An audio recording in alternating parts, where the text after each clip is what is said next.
ইংল্যান্ডের বিশ্বকাপ স্কোয়াড তো ঘোষণা করা হলো দিন দুয়েক আগে। নানান কারণে আলোচনাটা করা হয়নি, কিন্তু আলোচনাটা করতেই হবে।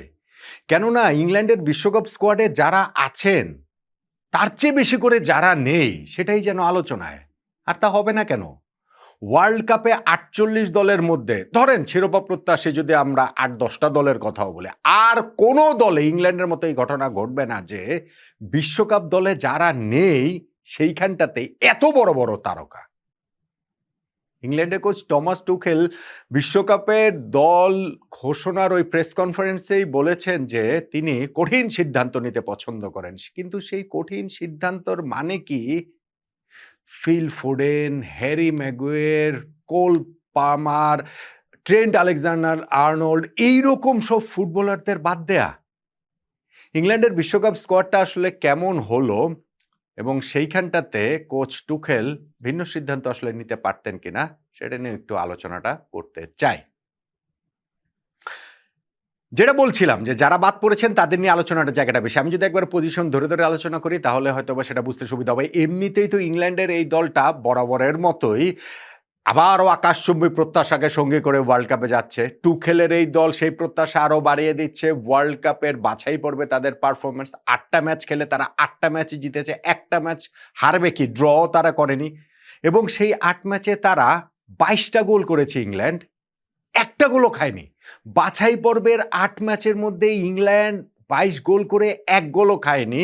প্রত্যাশা বাড়িয়ে দেওয়ার জন্য এটাই তো যথেষ্ট নয় কি? কিন্তু যেই দলটা তৈরি করা হলো সেইটা নিয়ে একটা দ্বিধা বিভক্তির জায়গা তৈরি হয়েছে। বিভক্তির সেই জায়গাটা আসলে রয়েছে কিনা পজিশন ওয়াইজ আলোচনা করব বলছিলাম। ধরেন গোলকিপার, ইংল্যান্ডে 3 জন গোলকিপার সিলেক্ট করা হয়েছে। এই জায়গাটাতে আসলে খুব একটা কোনো দ্বিমতের জায়গা নেই। তাদের এই জায়গাটাতে জর্ডান পিকফোর্ড তিনি হচ্ছে গিয়ে মূল গোলকিপারের রোলটা প্লে করবেন। ডিন হেন্ডারসন তিনি ডেপুটি হিসেবে থাকবেন এবং থার্ড কিপার হিসেবে জেমস ট্রাফোর্ড থাকবেন। এইখানে অন্য কাউকে যে আসলে বাদ দেওয়া হয়েছে বা আলোচনা ওইরকম আসলে কিছু নেই। কিন্তু ডিফেন্স, ইংল্যান্ড এখানে 9 জন ডিফেন্ডার নিয়েছে। তার মধ্যে আপনি বলতে পারেন যে সেন্ট্রাল ডিফেন্ডার হিসাবে তারা নিয়েছেন 5 জনকে। তার মধ্যে ফার্স্ট 11-এ হয়তোবা এইখানটাতে মার্ক গেহি এবং জন স্টোনস এই দুজনই সেন্ট্রাল ডিফেন্সে পার্টনারশিপ করবেন। এখন জন স্টোনসের সিজনটা তো খুব ভালো যায়নি, ইনজুরি হিট সিজন। 11-এ তিনি চান্স পাননি ম্যানচেস্টার সিটিতে, এবং ম্যানচেস্টার সিটির হয়ে সিজন শেষে তিনি দলও বদলাবেন। কিন্তু ধরেন এইখানটাতে কি এইটা ফার্স্ট 11 হতে পারে কিনা আপনি সেই আলোচনাটা করতে পারেন। আমরা তো স্কোয়াড দিয়ে আলোচনা করছি, সেন্ট্রাল করছি আর কি। সেন্ট্রাল ডিফেন্সে এইখানটাতে কুয়ানসা কনসা এবং ড্যান বার্ন আরও 3 জন রয়েছেন। হ্যারি ম্যাগুয়ের আসলে নেই কেন? ম্যানচেস্টার ইউনাইটেডের এই সেন্টার হাফ সিজনটা কিন্তু তার রিভাইভাল একটা সিজন গিয়েছে। দারুণভাবে তিনি নিজেকে ফিরে পেয়েছেন এবং সেইটা আগের যে ইউনাইটেডের কোচ ছিল রুবেন আমোরিম তার অধীনে যতটা, এরপরে যে মাইকেল ক্যারিকের হাতে যখন ইউনাইটেডের দায়িত্ব আসে এরপরে তো হ্যারি ম্যাগুয়েরের দুর্দান্ত অভিজ্ঞতা রয়েছে এবং এরকম বিশ্বমঞ্চে পারফর্ম করার ইংল্যান্ডের জার্সি গায়ে সেই জায়গাটাও তো তার রয়েছে। হ্যারি ম্যাগুয়েরকে এই সেন্ট্রাল ডিফেন্ডার্সের এই 5 জনকে নেওয়া হয়েছে, সেইখানটাতে ম্যাগুয়েরকে না নেওয়াটা আসলে সারপ্রাইজিং এবং তিনি নিজেও তার সোশ্যাল মিডিয়াতে ওই ফ্রাস্ট্রেশনটা উগড়ে দিয়েছেন। আপনি যদি বলেন যে রাইট ব্যাকের তাদের ওইখানটাতে অপশন রিস জেমস অপশন রয়েছেন এবং টিনো লিভারম্যান তো রয়েছেন নিউক্যাসলের, কিন্তু এইখানটাতে ট্রেন্ট আলেকজান্ডার আর্নল্ড থাকবেন না। রিয়াল মাদ্রিদের এই right back, right wing back, right full back এই পজিশনে তো তিনি প্রায় প্লেমেকার রে ভাই। এই জায়গা থেকে তিনি যেইভাবে হচ্ছে কি তার যে ক্রসগুলা ইভেন সেট পিসে, সেইটা ফ্রি কিক বলেন সেইটা কর্নার বলেন, ওই জায়গাগুলো তো তিনি দুর্দান্ত। আমি বলছি না যে তাকে ফার্স্ট 11-এই খেলাতে হবে, রিস জেমস ওই জায়গাটা নেবেন, কিন্তু ধরেন হচ্ছে গিয়ে ইংল্যান্ড যদি কোনো ম্যাচ চেজ করতে থাকে লাস্ট 20 মিনিটস, লাস্ট 10 মিনিটস, সেই সময় ট্রেন্ট আলেকজান্ডার আর্নল্ড একটা সম্পদ কি আসলে হতে পারেন না? সো তাকে এই জায়গাটাতে না রাখাটা আমার কাছে মনে হয় একটা সারপ্রাইজিং। যদিও আপনি যদি ইংল্যান্ডের ওয়ার্ল্ড কাপ বাছাই পর্বের ক্যাম্পেইনটা যদি দেখেন, টুখেল তাকে আসলে উপেক্ষাই করছিলেন, সেটা ওই অর্থে সারপ্রাইজিং না। স্টিল ওয়ার্ল্ড কাপ পার্টিতে না থাকাটা ট্রেন্ট আলেকজান্ডার আর্নল্ডের আমার কাছে মনে হয় যে তাকে রাখলেই পারতেন। আপনি লেফট ব্যাক পজিশনের ইংল্যান্ডের এখানে ফার্স্ট 11 হয়তো নিকো ও'রেইলি খেলবেন ম্যানচেস্টার সিটি। সেই নিকো ও'রেইলির পজিশন কিন্তু এইটা না। ফলে ওয়ার্ল্ড কাপের মতো স্টেজে ইংল্যান্ড দলের ফার্স্ট চয়েস লেফট ব্যাকে তিনি খেলছেন। তিনি দুর্দান্ত প্রতিভা এবং তরুণ এবং হচ্ছে গিয়ে তার সামনে অনেক দূর যাওয়া রয়েছে। কিন্তু ওই ওয়ার্ল্ড কাপে এই বয়সে এসে লেফট ব্যাক পজিশনটা নট সিওর এই ব্যাপারে। স্পেন্সার রয়েছেন আরেকটা বিকল্প। কিন্তু ধরেন এখানে লুক শো ছিলেন। দেন এগেইন ইউনাইটেডের আরও একজন ডিফেন্ডার। এই সিজনে ম্যানচেস্টার ইউনাইটেডের হয়ে সবগুলো ম্যাচ যিনি স্টার্ট করেছেন এবং কনসিস্টেন্ট পারফরমেন্স দিয়েছেন এবং ইংল্যান্ডের জার্সি গায়ে অনেক অভিজ্ঞতা আছে, ভালো বিগ টুর্নামেন্টে খেলার তার অভিজ্ঞতা রয়েছে।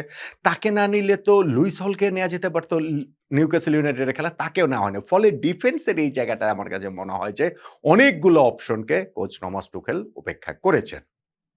মিডফিল্ডের ক্ষেত্রে কি সেটা বলা যাবে না?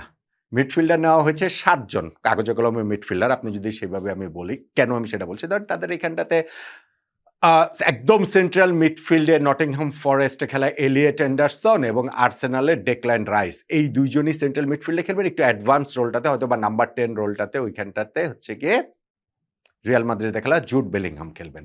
এর পাশাপাশি Kobbie Mainoo, Jordan Henderson, Morgan Rogers, in fact Morgan Rogers এবং এজে, তাদেরকে নেওয়া হয়েছে। বাদ দেওয়া হয়েছে এখানটাতে কাদেরকে সেইটা একটুখানি দেখেন। অ্যাডাম ওয়ার্টনকে বাদ দেওয়া হয়েছে ক্রিস্টাল প্যালেসে, যার একটা দুর্দান্ত সিজন গিয়েছে এবং পুরো খেলার মানে টেম্পো সেট করার জন্য এই অ্যাডাম ওয়ার্টন হচ্ছে গিয়ে খুবই পারফেক্ট একটা প্লেয়ার। তাকে এই ফাইনাল ২৬ জনের স্কোয়াডে রাখেননি টমাস টুখেল। রাখেননি ফিল ফোডেনকে, যিনি ইংলিশ ফুটবলারদের মধ্যে তার প্লে মেকিং এবিলিটি আমার তো মনে হয় সেকেন্ড টু নান। হ্যাঁ, নট নেসেসারিলি সবসময় তিনি খুব ধারাবাহিক, এই নট নেসেসারিলি তার যে লাস্ট সিজনটা গিয়েছে ম্যান সিটি রয়ে, সেখানটাতে তিনি খুব ভালো খেলেছেন। Then again world cup long tournament, সেইখানটাতে এইরকম একজন ক্রিয়েটিভ প্লেয়ার আসলে মূল স্কোয়াড থেকে কিভাবে বাদ দেন টমাস টুখেল? এবং বাদ দেওয়া হয়েছে হচ্ছে পালমারকে। তারও ওই পালমারের সিজনটাও খুব ভালো যায়নি হয়তো, কিন্তু সেটা নাম্বার 10 বলেন, সেটা হচ্ছে গিয়ে সোর্স ফরওয়ার্ড বলেন, ইভেন যদি প্রয়োজন পড়ে তাহলে মেইন ফরওয়ার্ড বলেন, সেই জায়গাগুলোতে পালমারের একজন তার মাপের ফরওয়ার্ডকে বা মিডফিল্ডারকে বা নাম্বার 10 কে যেই পজিশনেই খেলেন, মানে অনেকগুলো জায়গাতে খেলতে পারেন, তাকে এই জায়গাটাতে বাদ দেওয়াটা আমার কাছে মনে হয় যে এইটা এফোর্ট কি ইংল্যান্ড করতে পারে কিনা। হ্যাঁ, কোচ টুখেল বলেছেন যে একই পজিশনের অনেক প্লেয়ার আছেন, অনেক প্রতিদ্বন্দ্বী রয়েছে, ফলে আমরা ওইভাবে বিবেচনায় রেখেছি, আউট অফ পজিশন খেলাতে চাইনি। কিন্তু ২৬ জনের রোস্টারে আপনার এই ফোডেন কিংবা পালমারের জায়গা হবে না, এইটা আসলে আমার কাছে মনে হয় যে ইংল্যান্ড কি একটা ভুলই করে ফেললো কি না। নটিংহ্যাম ফরেস্টের আরও একজন রয়েছেন মর্গান গিবস, তারও এই সিজনটা খুব ভালো গিয়েছে এবং তিনি নিজেও এই জায়গায় নিজেকে আনলাকি ভাবতে পারেন যে এই টুখেলের চূড়ান্ত স্কোয়াডটাতে জায়গা যে পেলেন না। আর ইংল্যান্ডের ফরওয়ার্ড লাইনে তারা ওইখানটাতেও ৭ জন নিয়েছে। মেইন ফরওয়ার্ড মূল নাম্বার 9 তো হ্যারি কেইন তো রয়েছেনই, যে তাদের রেকর্ড গোল স্কোরার, তাদের ক্যাপ্টেন। ফলে এই জায়গাটাতে কোনো কারণে যদি কেইনের ইনজুরি বা অসুস্থতা বা ধরেন ওয়ার্ল্ড কাপের এক পর্যায়ে সাসপেনশন, সেইটা হলে ইংল্যান্ডের জন্য দুঃস্বপ্ন হয়ে যাবে। কিন্তু এই জায়গাটাতে তারা বিকল্প নিয়েছে। অ্যাস্টন ভিলায় খেলা ওলি ওয়াটকিন্সকে তারা এই জায়গাটাতে নিয়েছেন এবং যেটা সারপ্রাইজিং সেটা ইভান টনিকে নিয়েছেন সৌদি প্রো লিগে, যিনি খেলছেন আল আহলির হয়ে। হ্যাঁ, সৌদি প্রো লিগের সিজনটা তার ভালো গিয়েছে, ৩২ ম্যাচে ৩২ গোল করেছেন। কিন্তু ২০২৪ ইউরোর পরের এই ২ বছর সময়ের মধ্যে ইংল্যান্ডের জার্সিতে মাত্র ৭ মিনিট তিনি মাঠে ছিলেন। সৌদি লিগে খেলা এমন একজন ফুটবলারকে ওয়ার্ল্ড কাপ স্কোয়াডে নিয়ে যাচ্ছেন টমাস টুখেল, এইটা একটা বড় জোয়া বলেই মনে হয়। ধরেন ইংলিশ লিগে এইখানটাতে খুব ভালো সিজন কাটিয়েছে যে জেরার্ড বোয়েন ওয়েস্ট হ্যামের, তাকে নেওয়া যেতে পারতো, কিংবা ক্যালভার্ট লেভিন যিনি রয়েছেন, ডোমিনিক ক্যালভার্ট লেভিন, তাকেও আসলে নেওয়া যেতে পারতো। তাদের উপেক্ষা করে এইখানটাতে আইভান টনিকে নিয়ে যাওয়া হয়েছে এবং এটা তো আমি নাম্বার 9 এর কথা বললাম। আর তাদেরকে ওই সাপোর্ট দেওয়ার জন্য দুই সাইড থেকে অ্যান্টনি গর্ডন লেফট সাইডে, মার্কাস রাশফোর্ড, ননি মাডুয়েকে রাইট সাইডে, বুকায়ো সাকা রাইট সাইডে। সো সেইভাবে আসলে এই 4 জনকে রাখা হয়েছে। কিন্তু ওভারঅল আমার কাছে মনে হয়েছে যে ইংল্যান্ডের আসলে এইবারের ওয়ার্ল্ড কাপ টিমে অনেকগুলা বিগ নেম আসলে তারা রেখে যাচ্ছে। তাদের অপশনের জায়গাও বেশি, সেটাও আসলে বলতে পারেন। বাট স্টিল আপনি যদি এভাবে চিন্তা করেন যে একটা ওয়ার্ল্ড কাপ টিমে Harry Maguire, Trent Alexander Arnold, Luke Shaw, কিংবা এখানটাতে আপনার লুইস হল, অ্যাডাম ওয়ার্টন, ফিল ফোডেন, তারপরে হচ্ছে গিয়ে এই যার কথা বলছিলাম ফিল ফোডেন ছাড়াও আরো যাদেরকে আসলে এখানটাতে বাদ দেওয়া হয়েছে, ইংল্যান্ড যাদেরকে বাদ দিয়ে এই ওয়ার্ল্ড কাপ স্কোয়াডটা চূড়ান্ত স্কোয়াডটা ঘোষণা করেছে, সেইটা আমার কাছে মনে হয় যে নট নেসেসারিলি যে তাদের কোচ বলেছেন যে এইটা আসলে বেস্ট ২৬ জন প্লেয়ার না, এটা একটা স্কোয়াড এবং চ্যাম্পিয়নশিপ আসলে স্কোয়াডটাই জেতায়। সেইভাবে আসলে তারা বিবেচনায় রেখেছে। কিন্তু এগুলোর জন্য ইংল্যান্ডকে ওয়ার্ল্ড কাপের শেষে গিয়ে না রিগ্রেট করতে হয় এই এত বিগ প্লেয়ারদেরকে ছাড়া ওয়ার্ল্ড কাপ স্কোয়াড করার জন্য। আপনার কি মনে হয় ইংল্যান্ডকে শেষে রিগ্রেট করতে হবে? নাকি এইটাই বেস্ট পসিবল স্কোয়াড বলে মনে করছেন আপনি?